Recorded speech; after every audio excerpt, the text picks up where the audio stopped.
The colony had been quiet for 11 days when Dara Vasquez found the man buried under the rubble of Bay 7.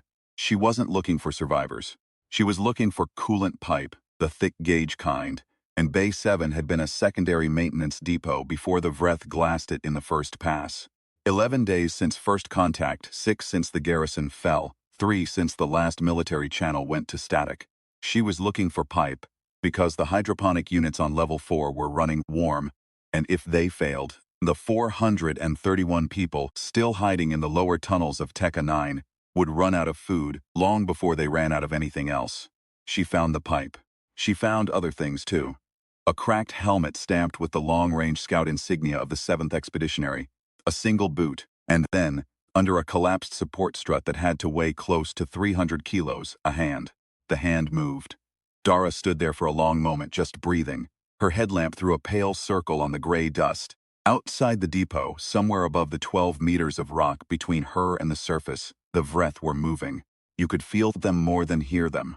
A low sub-frequency vibration that the colony's older residents said felt like tinnitus but wasn't. A resonance the aliens generated when their ground units traveled in formation. It came and went in slow pulses like a tide. She set down the pipe, crossed to the strut, and started digging. His name was Ren Okafor, and he did not want to be found. She figured that out about 30 seconds after she got him upright. He was a big man, broad through the shoulders, dark skin gone ashen with blood loss, and the first thing he did when she propped him against the wall was grab her wrist hard enough to hurt. His eyes were open and alert in a way that spoke of extensive practice at not looking as bad as you were. "Let go," she said. He didn't. "Scout," she said, nodding at the insignia on his chest. "7th Expeditionary, you're the furthest thing from the enemy I'm going to meet today, so let go of my wrist and let me look at your leg." His grip loosened by degrees. He looked at her the way animals look at strangers, measuring, not hostile, not yet. She looked at the leg. It was bad. He'd improvised a tourniquet from his own belt, but it had slipped, and the wound underneath, something that had torn rather than cut. The Vreth had a favored weapon that pulled rather than pierced, was open and ugly. She had a field kit. She was a mechanic, not a medic. But 4 years on a mining colony teaches you the general principle that when something is open that should be closed, you close it, and when something is leaking that shouldn't be, you stop the leak. "This is going to hurt," she said. "I know," he said. His voice was a low, flat instrument, not unfriendly, just used to economy. "Good, I just wanted to make sure you knew." She worked quickly. He made a sound once, a sharp intake that he cut off almost before it started, and she noted that and filed it away. Whatever he was feeling, he kept inside a very small room. When she was done, she sat back on her heels and looked at him. "There are 431 people in the lower tunnels," she said. "Maybe more by now, if anyone made it in from the outer ring. We have food for about 3 weeks if the hydroponics cooperate, which they're about to stop doing. We have one working comm array that the Vreth don't seem to have found yet, and we have no idea where the nearest relief force is, or if one is coming." He said nothing. "Do you have anything that helps with any of that?" He was quiet for a long time. Then, slowly, he reached into his jacket. A careful movement that told her the ribs on his left side were involved, and pulled out a folded piece of actual paper. Not a data chip, not a screen. Paper. He unfolded it and held it up. It was a hand-drawn map, and Dara had never seen anything quite like it.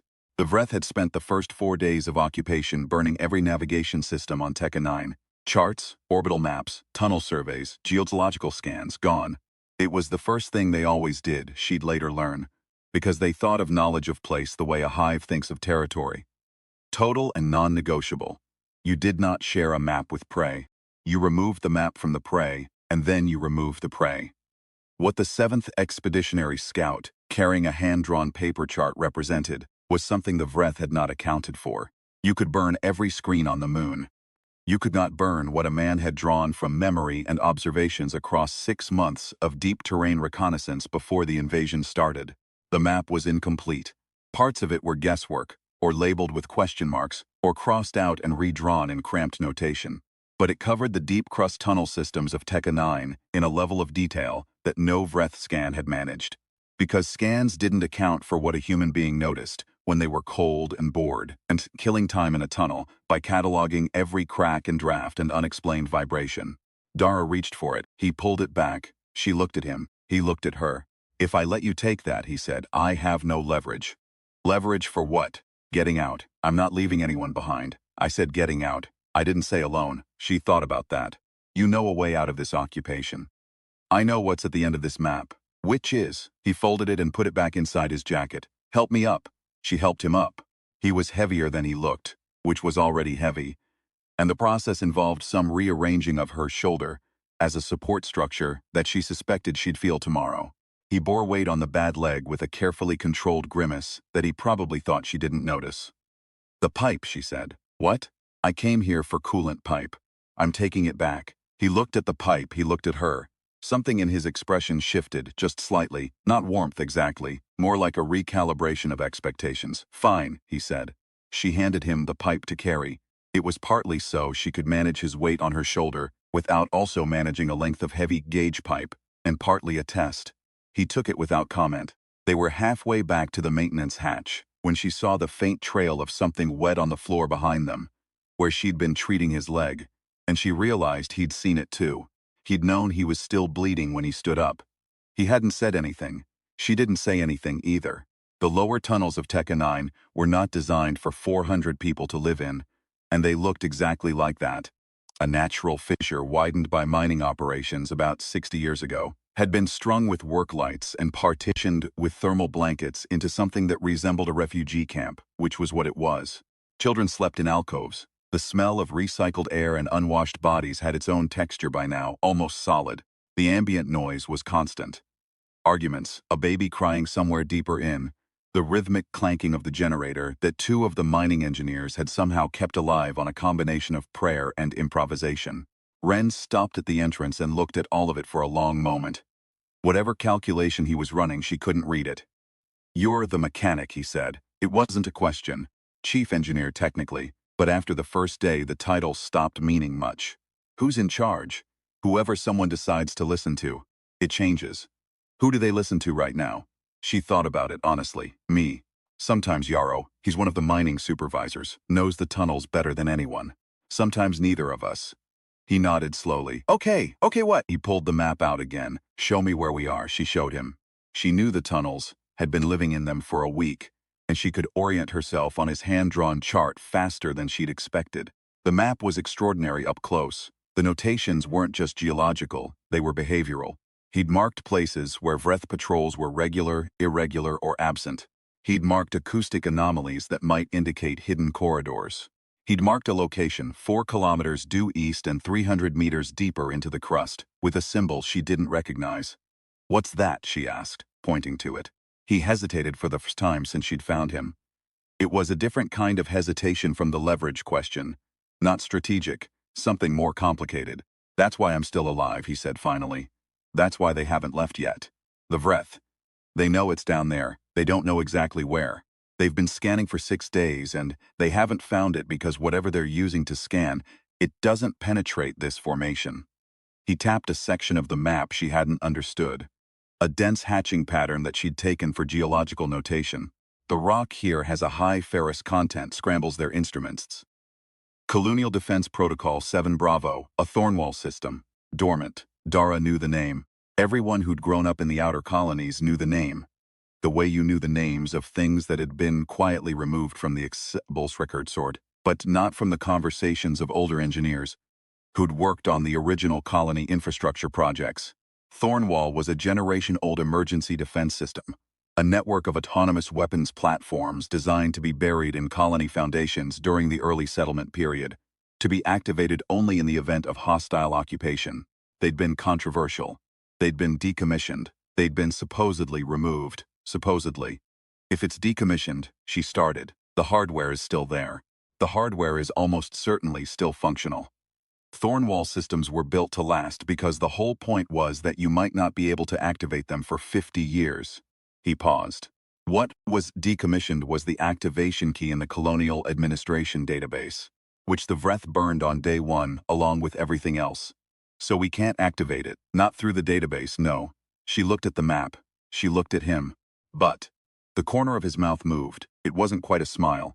Thornwall systems have a hardware override, physical contact with the primary interface node. You don't need the database key if you can get to the node. The node is 4 kilometers east and 300 meters down. Yes. Through tunnel systems the Vreth are currently occupying. Not all of them.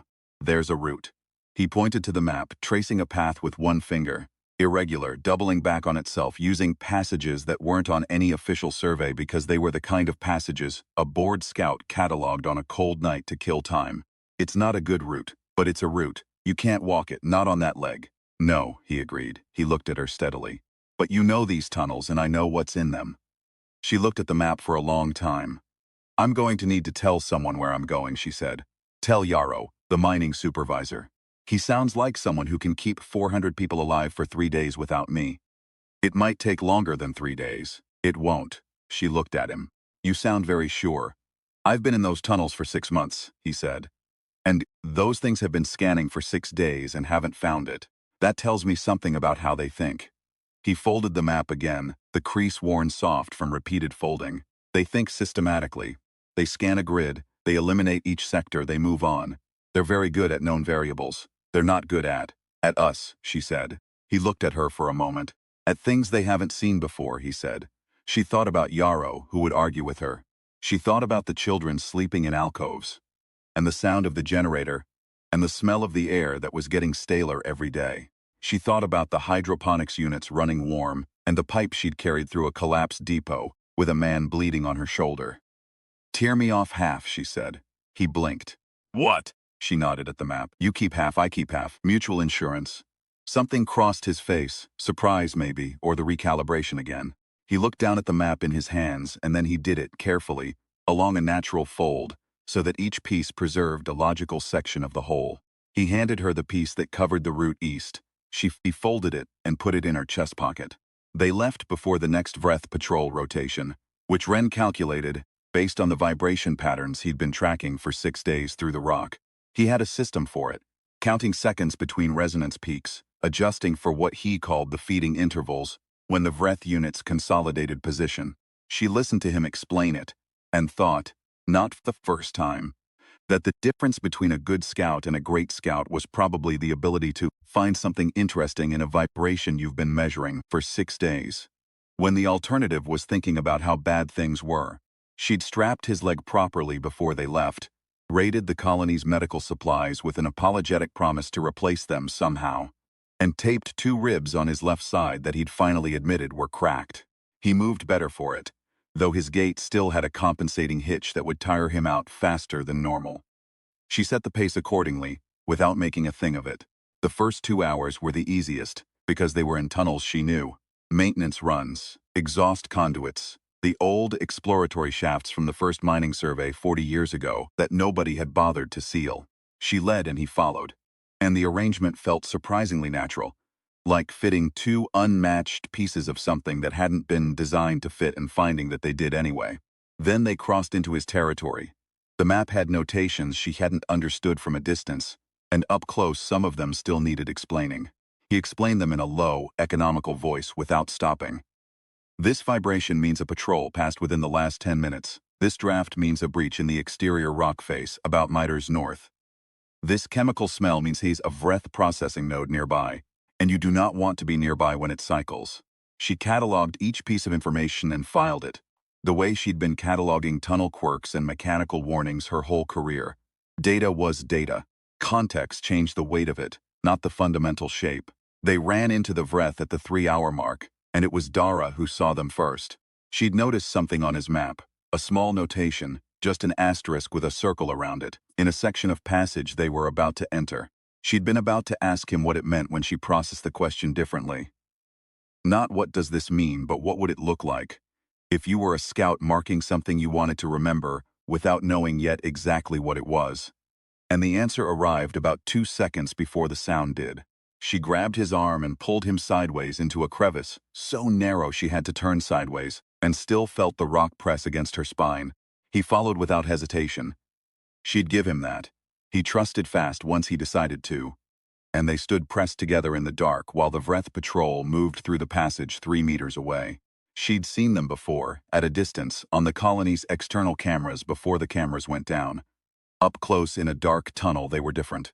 They were tall, close to 3 meters, and moved in a way that registered as wrong before your brain could explain why, because they didn't have a conventional gait. Their locomotion was a controlled collapse forward, each step a fall that was caught at the last possible moment, and the effect was a silence that was somehow more unnerving than noise. You couldn't hear them coming. You felt the air change. There were 3 of them, they passed, and were gone. Dara became aware that she was holding her breath and let it out, slowly and quietly. Ren had been doing the same. She could feel it in slight expansion of his chest against her shoulder. They stood there for a moment, not moving.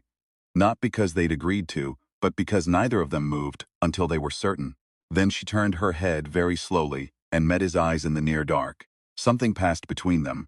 Not words, not warmth exactly, the particular variety of human understanding that exists in shared near disaster. The recognition of a variable that had just been navigated. She pressed her half of the map gently against his chest, and he understood. They needed to recalibrate the route. They spent 3 minutes in that crevice, barely breathing, comparing their 2 halves of the map in the faint light of her headlamp turned down to its lowest setting. He pointed. She shook her head, pointed elsewhere. He considered, then nodded. New route, longer by about 40 minutes, but away from the asterisk inner circle passage, they moved. The ambush came at the 5-hour mark, not Vreth, something else. Tekka 9 had not been only a mining colony. There had been, before the occupation, a subsidiary operation run by one of the commercial extraction outfits, a smaller concern that had leased tunneling rights in the eastern crust sectors, and not coordinated especially well with the main colonial authority. When the Vreth came, those workers had done what people do when there is no coherent authority giving orders. Some had fled, some had frozen, and some had improvised. The ones who had improvised were in the eastern tunnels, and they were scared. And scared people in dark tunnels with improvised weapons pointed in the direction of footsteps don't always think before they act. Ren took the hit from a thrown piece of mining equipment, a chunk of rock drill bit, not large enough to be lethal, but large enough to open a cut above his eye and put him on one knee. He went down fast and controlled, already reaching for nothing, showing empty hands, and Dara stepped forward with both arms out and her headlamp turned toward her own face so they could see her. "Colony," she said, loudly enough to cut through the panic without being loud enough to carry. "Teacha 9 Colonial Maintenance. We're not Vreth. Turn your lights on! Look at us! Turn your lights on!" Silence, then one by one lights came on. There were 11 of them, workers from the extraction outfit, living in a fortified side passage for 6 days on emergency rations and collective terror. Their leader was a woman named Sorcha, who had a foreman's build and eyes that were calculating even through the fear. She looked at Dara, looked at Ren, looked at the map in his hand. "What is that?" Sorcha said. "Our way out," Dara said. She showed them the map. Not all of it, the section about the thorn wall. She folded that back, but enough to show them where the main colony was, where the patrol routes ran, where the safe corridors were. Sorcha studied it with the focused attention of someone accustomed to reading terrain. Her people clustered behind her, looking at the first coherent picture of their situation they'd had in 6 days. And Dara watched something change in them. Not hope, not quite. More the specific physiological shift that happens when people stop running on pure cortisol and start running on actual information. "You can get back to the main colony," Sorcha said. "I can get you there," Dara said. "But I need 3 of your people." Sorcha looked at her. "Why?" "Because where we're going, I need hands I can trust and a foreman's instinct for structural load, and 4 of us are better than 2. She paused. "And I can get your other 8 back to the colony with a map they can follow." Sorcha was quiet for a long moment. She looked at the 3 members of her crew she probably already knew were the right answer. She looked at her other 8. She was calculating the same thing Dara was calculating, which was the difference between what felt protective and what actually was. "Kieran," she said, "Mace, Io, you're with them." Ren had gotten himself back to his feet during this. The cut above his eye was bleeding with conviction, but he'd pressed his sleeve against it and the bleeding was slowing. He said nothing during the whole exchange, just observed, and when Sorcha turned to look at him, he returned her gaze with an equanimity that she seemed to find either reassuring or unreadable. Either way, she didn't object. They split there, at the junction. 8 workers with a copied set of directions, heading northwest toward the main colony. 5 people heading east, deeper, following a hand-drawn map and the sub-frequency memory of a man who had spent 6 months learning how an alien mind organized space. The last 3 hours were the ones that changed things. Not because they got easier, they didn't. The route skirted 2 more patrol paths, crossed a section of tunnel, where the Vreth had set up what Ren identified as an acoustic sensor network, and involved a 30-meter traverse across a section of collapsed ceiling that required Dara to engineer a crossing solution from a broken scaffold pole, 3 lengths of conduit wire, and an argument she had with herself about load-bearing physics that she won narrowly. Kieran, who turned out to have a background in structural work, helped with the calculation and did not comment on the argument, for which she was quietly grateful. What changed in those 3 hours was something harder to name. It was the accumulation of decisions made quickly and trusted. It was Ren telling her the vibration pattern had changed. The Vreth had shifted a patrol rotation. Something had alerted them, or perhaps their systematic grid simply reached this sector. And her trusting his read without verification because she'd watched him be right 3 times and wrong 0. It was her flagging an anomaly in the tunnel walls. A difference in the rock texture that matched a notation on her half of the map, and him immediately understanding what she'd seen without her having to explain it, because they'd been talking the same language of observation for 6 hours, and the translation overhead had dropped to almost nothing. It was the moment deep in the lowest tunnel they'd entered yet, when she felt something she hadn't expected to feel, the specific working pleasure of being paired correctly. She'd worked alone for most of her career. Not by choice, not exactly. The colony was well-staffed, there were colleagues, but there's a particular mode of competence that, if you practice it long enough, starts to feel like a personality. And she'd been practicing it since she was a junior tech running solo diagnostic loops on recycler systems at 2 in the morning. Alone was efficient. Alone was legible. Alone was also, she now recognized in a way she hadn't articulated before, lonely in a register so constant she'd stopped hearing it. Ren didn't talk much. But he noticed things, and when he noticed things, he shared them. And when she shared things, he listened with his full attention. And over 6 hours that had added up to something that felt less like collaboration and more like thought. She didn't say any of this, she said, there, and pointed. The primary interface node for the Thornwall system was set into the wall of a natural cavern at the base of the Eastern Crust Formation, and it looked, in the pale beam of her headlamp, almost embarrassingly mundane. A panel, a housing, the kind of installation that engineering departments put in, and then forget, because it was built to be forgotten. Built to wait 50 years in the dark if necessary. Maintenance-free, patient. For the moment it was needed. 51 years it turned out. Dara crossed the cavern in a low, quick movement, Vreth patrol schedule running in the back of her mind, and put her hands on the panel housing. Her hands knew what to do before her brain finished formulating the instruction.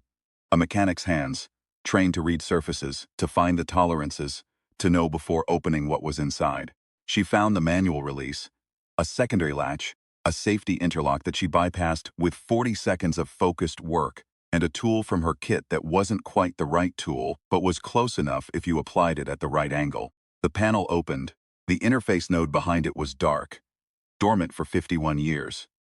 But when she applied the hardware contact from her kit, the sequence ran exactly as the engineering briefing she'd half remembered from an infrastructure training session 7 years ago said it would.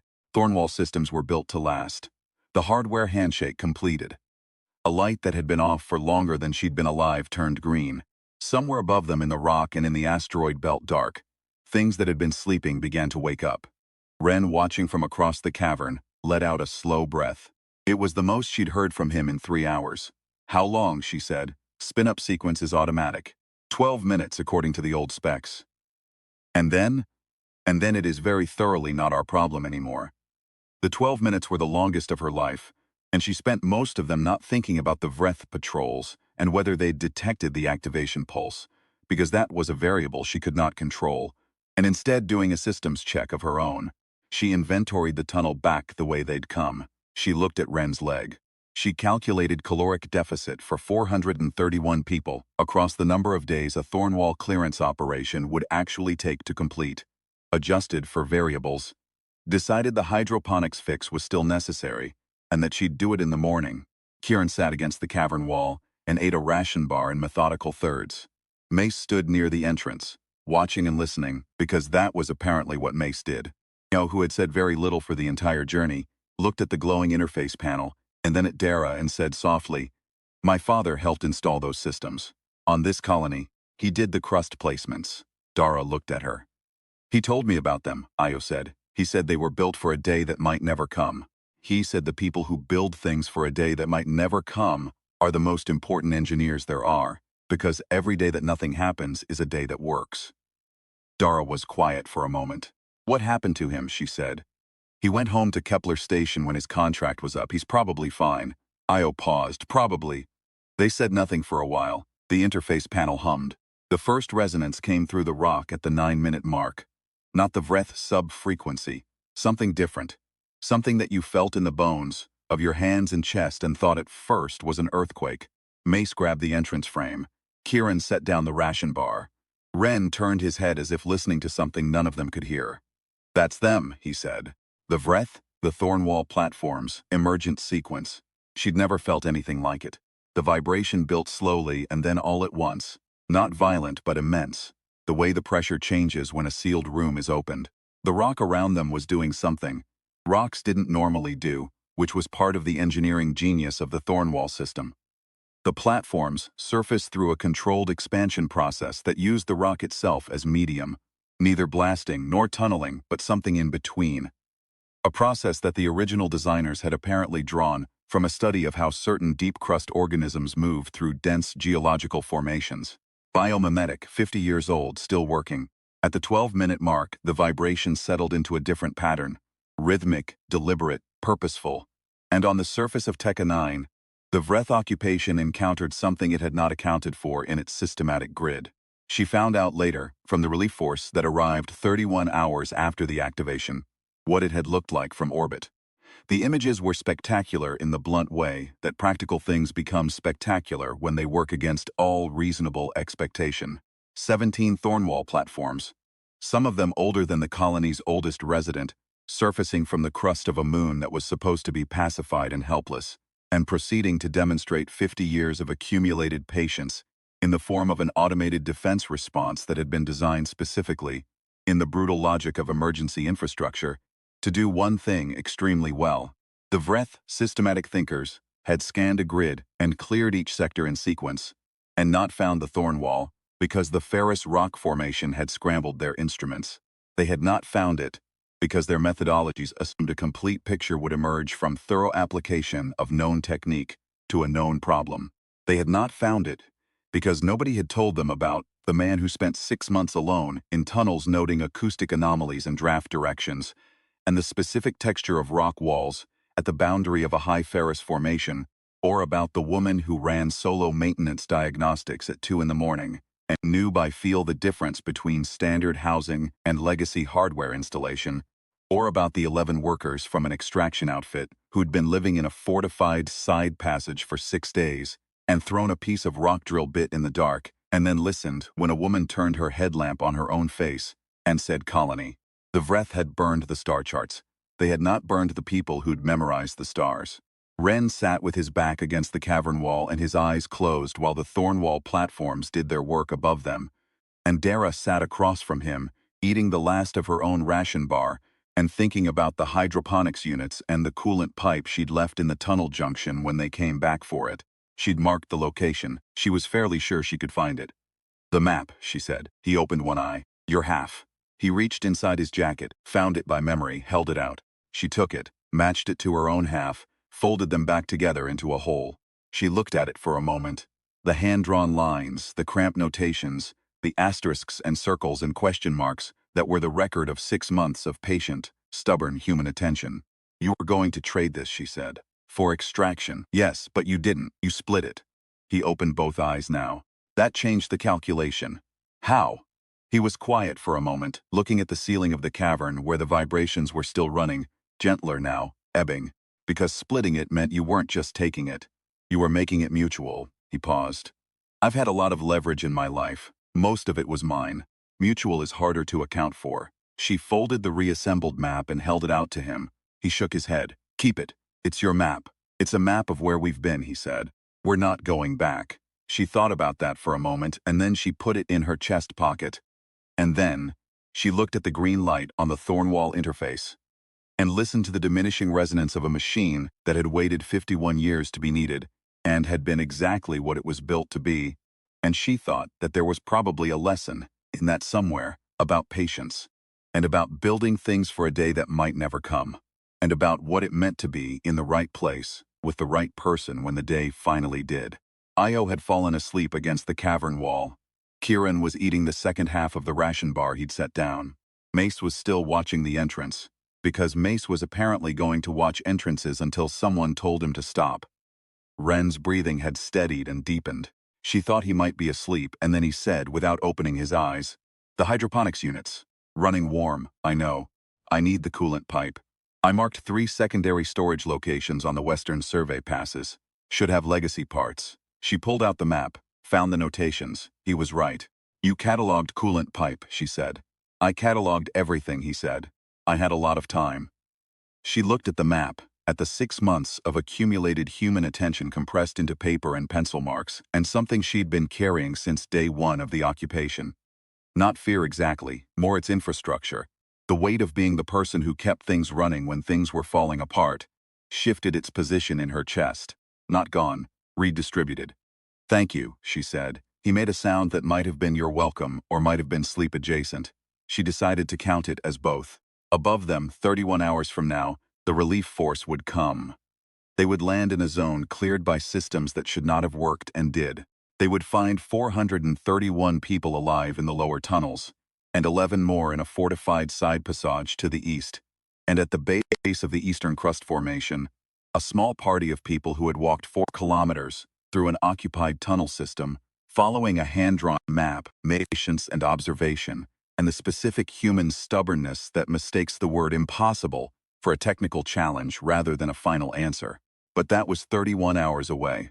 Right now, in the dark of the cavern, with the thorn wall humming its slow completion overhead, and Io sleeping against the wall and Mace watching the door, Dara Vasquez ate the last of her ration bar and looked at the green light on the interface panel, and thought about a man who had built systems for a day that might never come, and thought that she understood him now in a way she hadn't before, and thought that understanding was probably most of what the word prepared actually meant. She took the map out of her pocket one more time and looked at it. The two halves reassembled, fitting together imperfectly, the way things that have been separated and rejoined always do. Which is to say, with evidence of the break still visible, and the whole nonetheless holding. She put it back. Ren was definitely asleep now. Outside, the thorn wall worked. Inside, the air was still and warm and full of the breathing of people who had not given the enemy the satisfaction of being exactly what the enemy had expected, which was the oldest and most enduring human strategy there was. Not being what something else decided you were. The green light held.